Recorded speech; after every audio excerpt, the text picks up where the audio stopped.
Welcome to the Powercat Podcast, the original K-State sports show. Here's your host, Tim Fitzgerald. Well, hello. This is not Tim Fitzgerald. This is Big B, Brian Hanley, along with Monty Spiller. Welcome to the K-State, the Go Powercat Podcast, excuse me. K-State drops a tough one today, 24-21 to Iowa State in Dublin, Ireland in week 0. Look, there's a lot of things, Monty, that to be happy about, a lot of things to be disappointed about. It's week 1. It's a disappointing loss. The season's not over. I want to emphasize that because I see a lot of people thinking the season's over, and it's not. But I like the fact that we played somebody that was pretty good early in the season, and we saw our weaknesses. And Monty, I'll be honest, our weaknesses were right out in front and displayed in this football game. No, B, you're absolutely correct. I was thinking the same thing. I hate to get a loss early in the season, but and especially since it's a conference loss. But the good news is we played against a quality opponent, a ranked opponent, and we got exposed. And not saying that they're a better team. They were the better team today, no question about it. But, yeah, we know now what our weaknesses are, and we know we need to go back next week, get back to Manhattan, and get things fixed. But, yeah, it was tough to watch, especially second half. Yeah, second half was tough. Let's start with some good stuff. First off, Avery Johnson, I thought played a good football. It wasn't perfect, but it was a good football game. I like what Avery Johnson did today. There were some times that I thought they could have let him do a little bit more. There were some times that, some of the, if you want to nitpick, I guess some of the ball placement stuff wasn't spectacular. Him running with the football, it looks like they've instructed him to anytime there's going to be some sort of head first or head on collisions to kind of duck and run. I don't like that, especially when you're running quarterback power. That's never going to work. Yep. But I don't know that was all his fault. And without Avery Johnson, the game's not close. Yep. So I thought he did a really good job, especially in the second half. When they gave him opportunities, he made some plays today, Monty. He did. And compared to last year, last year they held him back. I know he was injured part of the year as well. It wasn't disclosed, but we know when somebody's injured, we can just tell. But they allowed him to play to his strengths for the most part. And like you said, when they allowed him to, he made plays. Some of his throws were a lot better than I anticipated for this early in the year. He does have some new receivers outside of number one. I'm drawing a blank. Brown, besides Jace Brown. But I think they're going to be all right after the fact. But my question for you is, the Dylan Edwards injury, how much did that make a difference on what they planned on doing going into the game? Scheme-wise. Yeah, no, I think it was a ton. Sorry to cut you off. You're good. That what they wanted to do offensively was immediately altered with what they were trying to do and not being able to get him the ball out in space, just doing a lot of the dynamic type of stuff that they wanted to do, and they were not able to do that. He didn't play an offensive snap. No. And he wasn't hurt before the game. That's like the coup de grace of missing a guy. It'd be one thing if he got hurt the previous week, he's going to be out, you can prepare.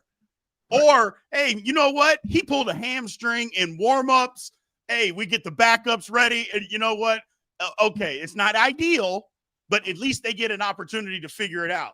He gets hurt on a punt return, which, if we're being honest, he should have called a fair catch. Right. And then fumbled, and then gets hurt on that and doesn't even get to play an offensive snap. It altered everything, Monty, on what they were trying to do. And it took them, I think it took a while for them to figure out what they needed to do in the football game. I think what they were planned on doing, they just couldn't do a whole lot of that. And they were just kind of learning on the fly. But, I don't want to give them excuses because that's what coaches are supposed to do. You gotta learn on the fly. No, you do. And the greatest of the great coaches make adjustments. Like you said, on the fly. It can be halftime adjustments. It can be injury adjustments. But most coaches are prepared. You have your twos ready, and whoever the two is, hopefully they're just as capable or close enough capability of the guy that went down. And I think K-State hopefully will take notes from Iowa State, because I love the way Iowa State uses tight ends. They have 3 big athletic tight ends, and so does K-State. but yet the way we use our tight ends is totally opposite of the way Iowa State did. And they exposed us in the run game and in the pass game. If you notice, Rocco Beck is a great quarterback. I'm not saying he's not, but a lot of his throws were easy throws because guys were open. It was, and we didn't make him work for it. And the ones that we did make him work for it, we had opportunity for interceptions, and we didn't capitalize on that too. But hopefully, like you said, with coaches making adjustments, K-State, lick our wounds, get back to the state safely, and we recover and get ready for next week. But it was tough to look at, B. Yeah, no, it was tough. The first half, it was sloppy, but the defense played really good first half of football. Yeah. They caused some turnovers. They stopped the run. They played physical. They gave the one deep ball over their head. But for the most part, the defense was lights out in the first half. But you talk about adjustments. Iowa State made an adjustment. And Iowa State, they came out, K-State surprised them, and they talked about it. They interviewed Matt Campbell and said, they did some things defensively we weren't ready for, which was a 4-man line. I think a lot of K-State fans maybe knew that was coming, but maybe they didn't. Iowa State didn't, and it surprised them. But they made an adjustment, and they took it to K-State, and K-State couldn't readjust. And that's kind of what coaching is. It's like we come out with something, they adjust to it, and then we've got to do something different, and K-State was never able to do that because in the fourth quarter, for instance, they ended the first half with 23 rushing yards, and they ended the game with 130.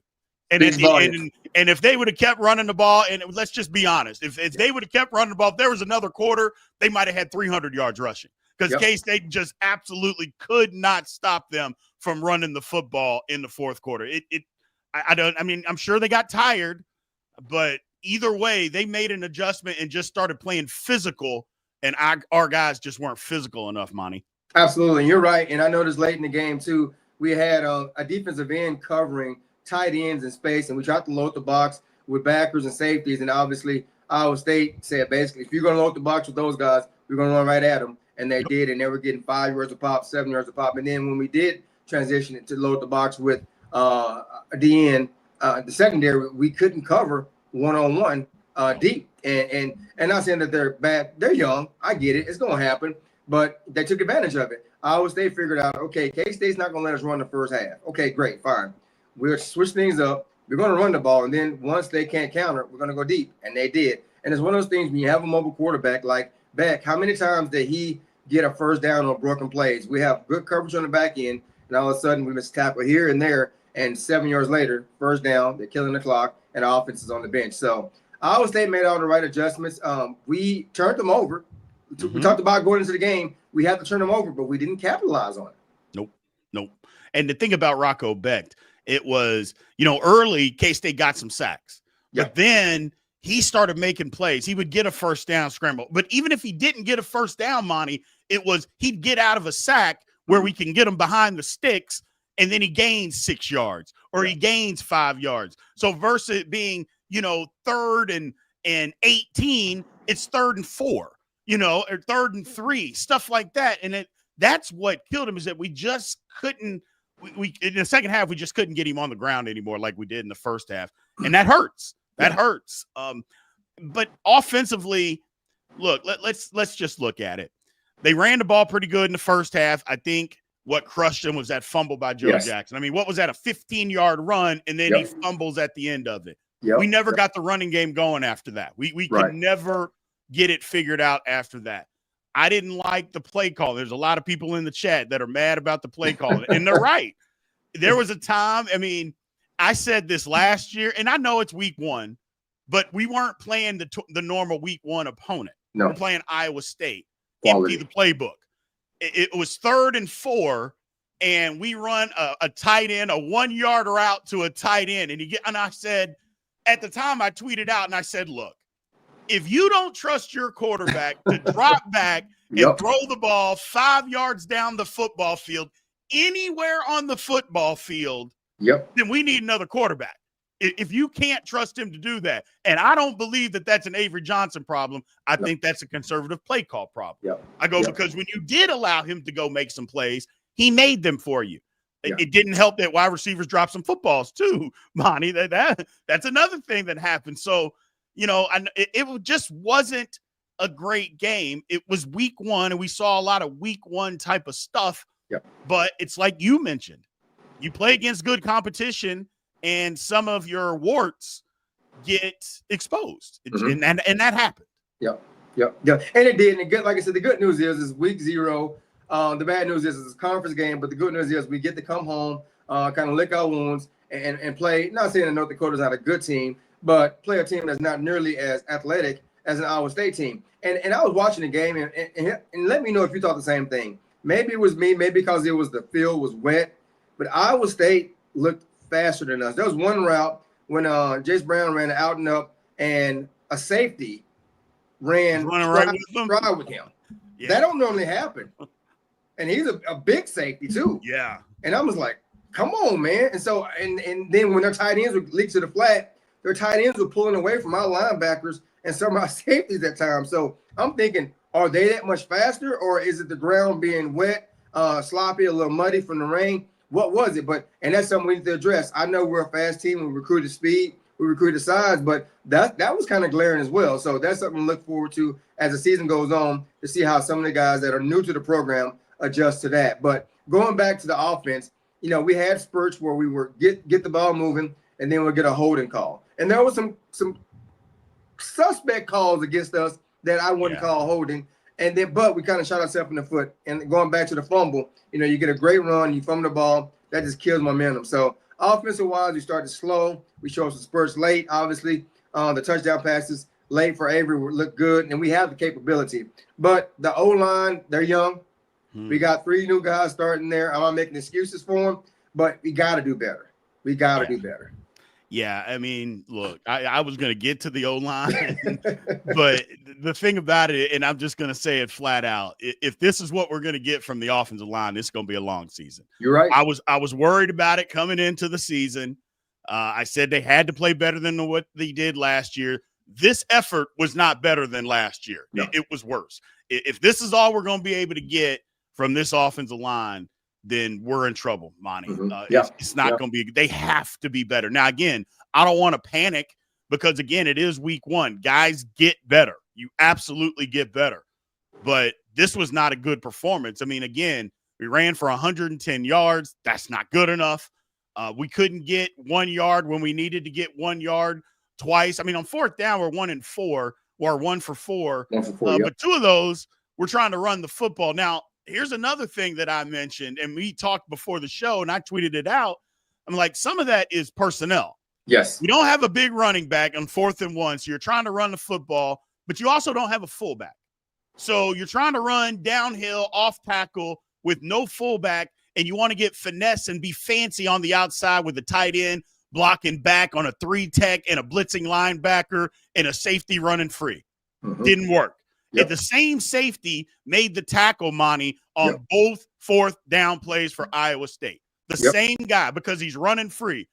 I mean, this is not high-tech football. It's like, hey, if a guy's not blocked, clearly he's going to be able to make the tackle. He's a Division I football player. How you can eliminate that, you have a running back, let that guy be the lead blocker, and you use your running back or your quarterback to run the football. And Avery's got to want to run it inside, but you have to do that. If you're not going to play a fullback or you're not going to make a tight end be a fullback and have a lead blocker, somebody has to do that. Otherwise, safeties are going to continue to run downhill and make those plays. It's just simple.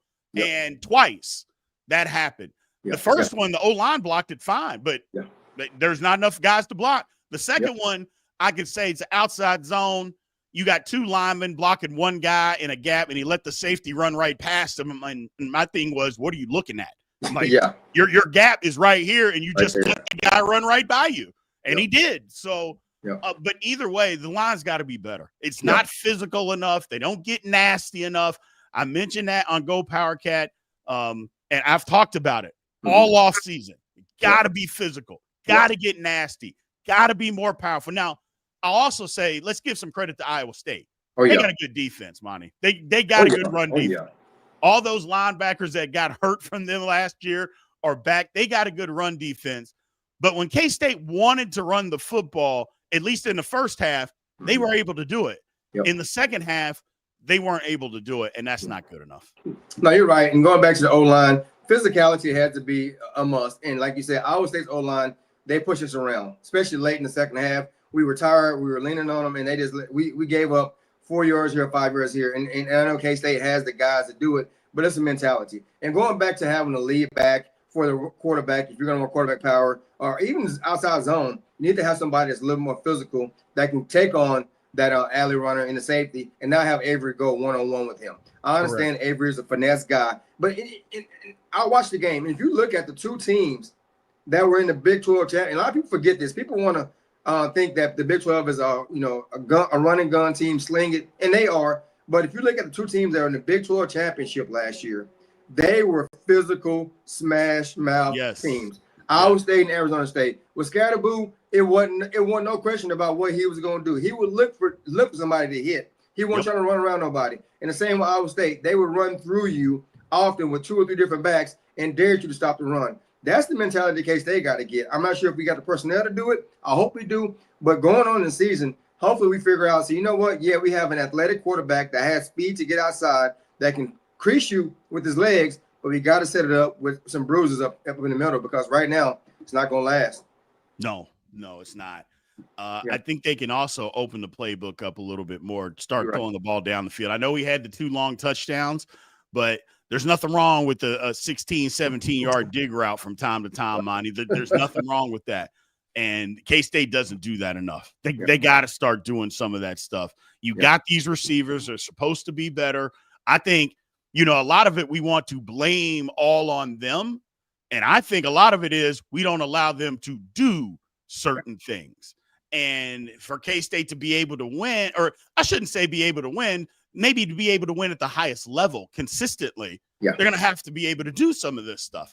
But overall, look, it was a tough loss. I mean, there's no doubt about it. This is a tough loss, but it's not a season killer because, again, you got a lot of football left to play, and you got to get one of your most dynamic playmakers didn't play.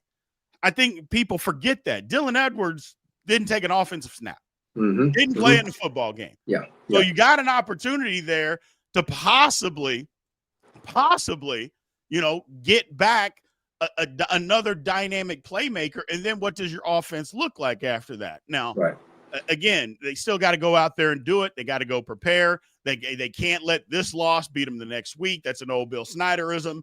But either way, the bottom line is the season can easily be salvaged, but they have to get back to, let's start playing some football. Let's start being physical on both sides of the ball. Because look, it looked like the defense wore down in the second half. They did. They looked like, because they could not stop Iowa State from running the football in the second half. No, that you're has right. to change. And part of that, how that has to change, K-State got to play some complementary football, and the offense has to stay on the field. They got to stay on the field, Monty. No, defense, man, they played great the first half. And even part of the second half, they made some plays where they flashed. But I don't care. First game of the season, and Big B, you know how it is. You've been there. You can go through camp and whatever, but when you're in a live game, you're not pushing as hard as you are as practice. You are pushing as hard as you are in practice, and your body gets tired. That adrenaline's going, and you don't realize, like, man, I'm not as good as shape I thought I was. And especially on the back end, and your second win, and then that catches up with you. And I think that caught up with K-State, especially on the defense side of the ball. But like you said, the good news is one loss. I hate that we lost the game, but there's no victories and loss. But I'm glad that it was a quality opponent, not some slouch. And our guys hopefully will have the confidence to, you know what, it is what it is. Moving forward, let's get better and get this next win. And I think we have a lot of room to improve. And we didn't have Dylan Edwards, who definitely factors in on the offense and makes us so much better in every aspect from the running back position and special teams when he's healthy. Absolutely. Now, the good thing is what you mentioned, a lot of games to go, and they expose what we don't do well, and we still have an entire season to fix it. And that's the whole thing. Get back in and say, and that's the advantage of playing good competition early. You find out what you're not good at. And K-State found out. Okay, well, now we got to go back and but they also found out what they actually do well too. I think we got to look at some of the positives.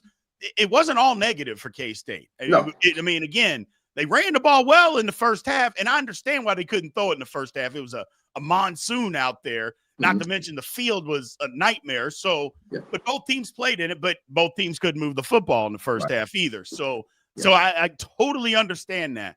Having said all of that, let's talk about the fourth down call in the fourth quarter, Mom. You beat me to it. Let's talk about that, man. 4th and 1, whether we think it was a good spot or not, you couldn't really get the best angle. So it is what it is. Okay. Yeah. I didn't think they should have went for it there. And I know that K-State I think he was thinking our defense is gassed. We need to try to get a first down so we can at least let this play out a little bit more and give them some more rest. Right. But on your own 29-yard line in the fourth quarter with, what was it, like 8.5 minutes to go in the game? A lot of time. I thought, we're doing too much there. I didn't like it. Monty. Yeah. No, I didn't like the call. I didn't like the decision to go for it.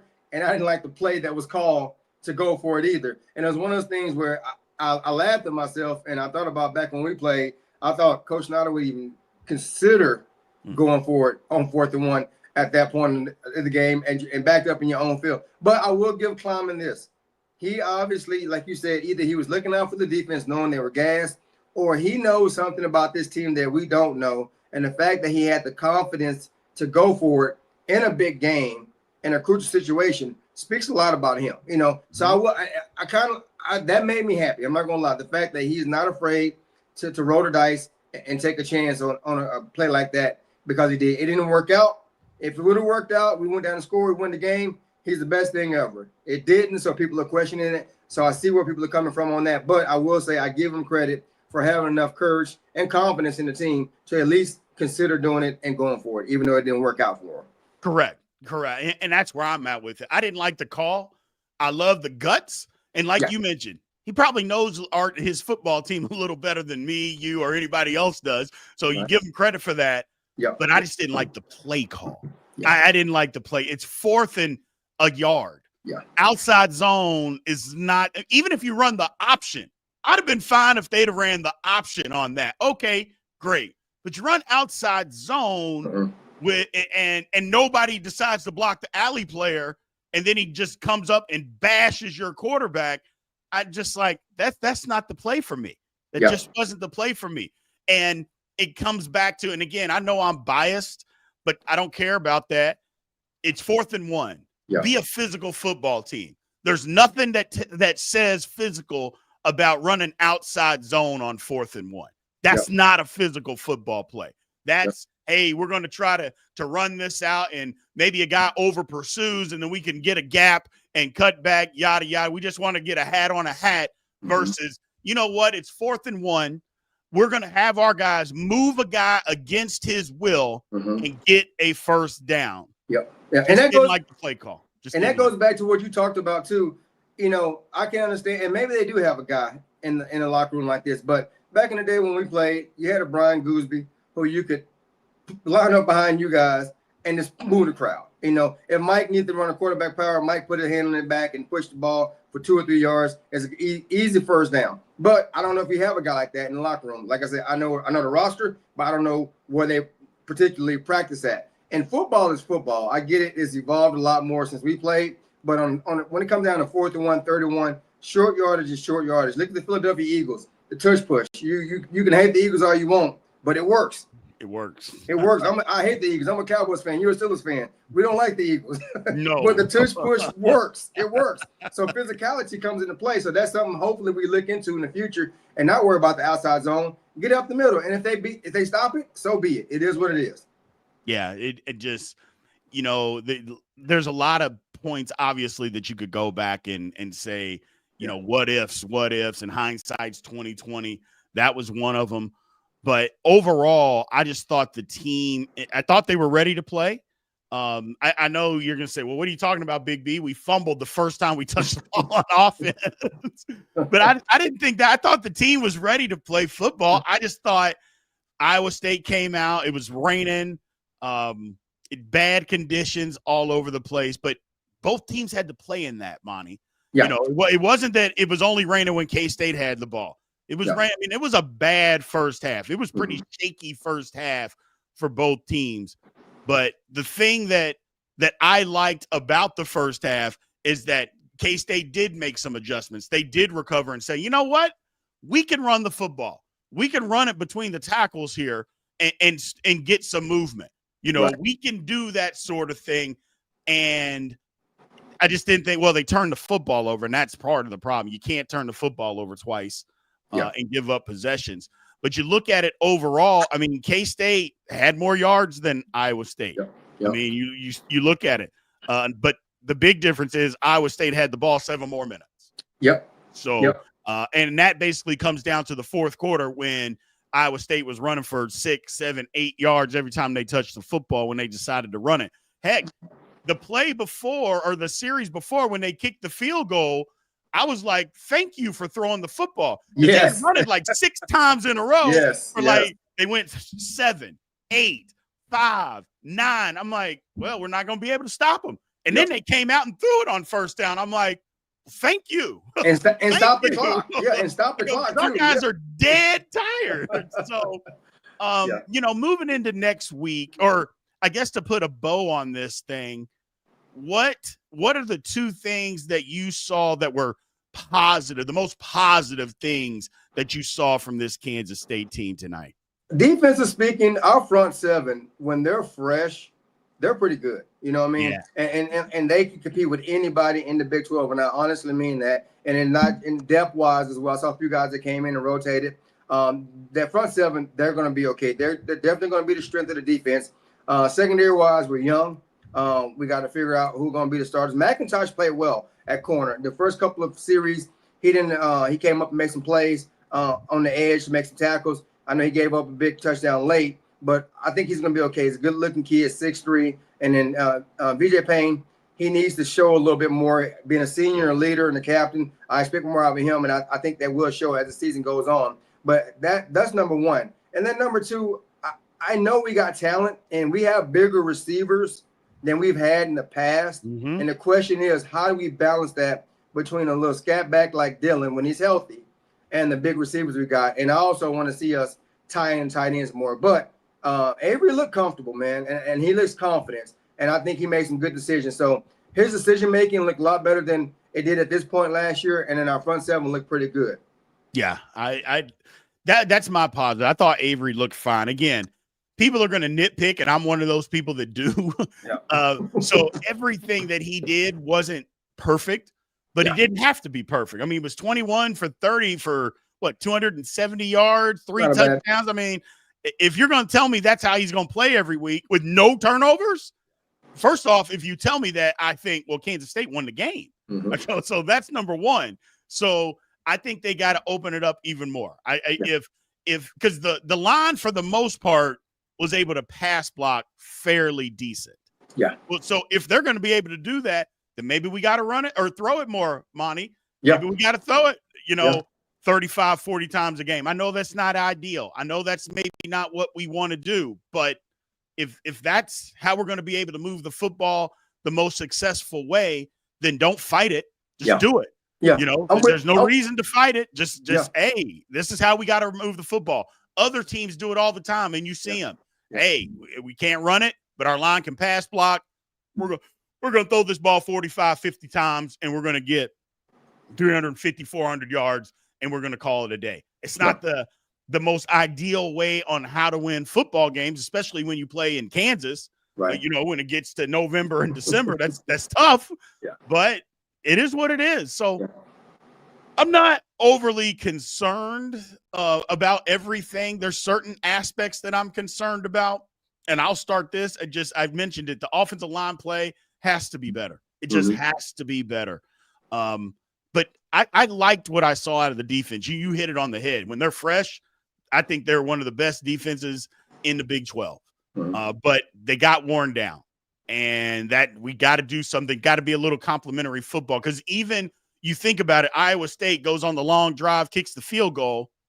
K-State scores in one play. Defense is right back on the field. That's not a lot of rest. No, it just isn't. I mean, you talk about actual time. Maybe it was 5 minutes. I don't even know. That's not a lot of time to go get rest. And so I think they'll be fine. It's not doom and gloom. You wouldn't know that by the chat. The chat, Monty, is doom and gloom. We're not going to win. 7-5. Everybody stinks. I get it. That's how we are when we lose. But I think we're going to be – I shouldn't say we're going to be okay because I don't know that. But I think there's enough positives that we saw out of this football game against good competition to say I think K-State has something here. Yeah. No, you're right. And going back to I'm going to touch on a few things you talked about with the passing game. You know, we can spread the field, but when you have – and it's personnel. When you have a Dylan Edwards back there, he can run the ball, run it back, but also he's a mismatch against any linebacker or any safety. You come out the backfield. If you go empty set, Avery can run, or if you don't need to run, pick your poison. You got guys that can spread the field, and Dylan one-on-one with the linebacker or safety he should win that match every time. Yep. And then on the flip side, too, you talk about the fans and getting frustrated. I get it, but people forget Iowa State was ranked number 22 for a reason. They're not some slouch. And it's the first game for us and the first game for them. But like I was saying, facts over feeling. The fact is they're a well-coached team. Yes. And they're 5-6 against us for a reason. And it's not saying that Coach Kleiman's not a good coach because he's a phenomenal coach, but some coaches just figure out how to beat you. And Iowa State have our number, you know, and I don't like it, but it's facts over my feelings. And we move on. You move on. And, you know, and it's a conference loss, but now let's go win the next game, win the next one. And then 3 weeks from now, this loss will be forgotten, you know, and Iowa State going to beat a lot of good teams this year. So, you know, and it is what it is, but I'm like you, I don't like losing, but I'm not going to be doom and gloom. And, you know, I'm going to support the Cats no matter what, but we need to go back home, get refocused, reset, and figure out what works best for us as a team. Not worry about everybody else. Do what's best for us, and then find a way to win. Exactly. You couldn't have said it better, Monty. Yep. The losing Iowa State is the number 22nd ranked football team in the country. And I think what a lot of people, they associate early season losses to teams that aren't good. Like we lost to Tulane a couple of years ago. It turned out that Tulane team was actually a really good football team, you know, but we associate early losses to bad football teams. Iowa State is not a bad football team. They're going to be ranked in the top 20 next week because they beat us. So it's not like we lost to somebody that stinks. And we were right there at the end. We had our opportunities. We just got to be able to cash in, man. So I'm not discouraged. I know it's tough. I know there's places that we can get better. I really do. But I think, like you said, let's get back to Manhattan. Let's lick our wounds.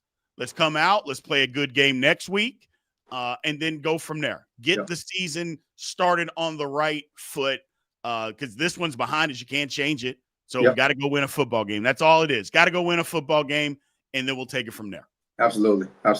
No, I say I'm gonna forget about it. I'm once we get done here, I'm gonna relax a little bit, watch that KU Fresno State game, go Fresno State. And then and then try to go into the week thinking about what we could have, should have did, and let it go, and then look towards North Dakota, because I guarantee North Dakota's coming into Manhattan, not looking to lay down, you know, and those small schools, they love to come to the big schools and upset. So if we, like you said, let one loss, like Coach Snyder said, don't let this loss become 2. You know, I'm going to beat you twice. So forget about it. It is what it is. Get back on track and move forward. But no, it's good to be back, man. It's good to have college football back. I hate that we started with the loss, but regardless, you know, Cats going to be all right. They're going to be all right.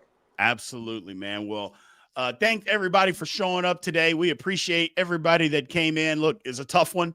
I get it, but things will get better. K-State's going to be a good football team this year. Mark my words. It's going to happen. So make sure you guys tune in to all Go Powercat stuff. They're going to be coming out with a ton of stuff. Fitz and Gills and Cole, they'll all be back next week. So make sure you guys continue to follow the channel, all the shows and everything that comes out. Get on the website. Make sure you hit all that stuff up. Like, follow, subscribe if you haven't already. We appreciate you guys. And we will talk to you again next week, and hopefully after a K-State victory, man. So thank you guys, and we'll talk to you soon. This has been a GoPowercat.com and Spirit Street production. Please support this show by subscribing to this YouTube channel or follow us on your favorite podcast platform.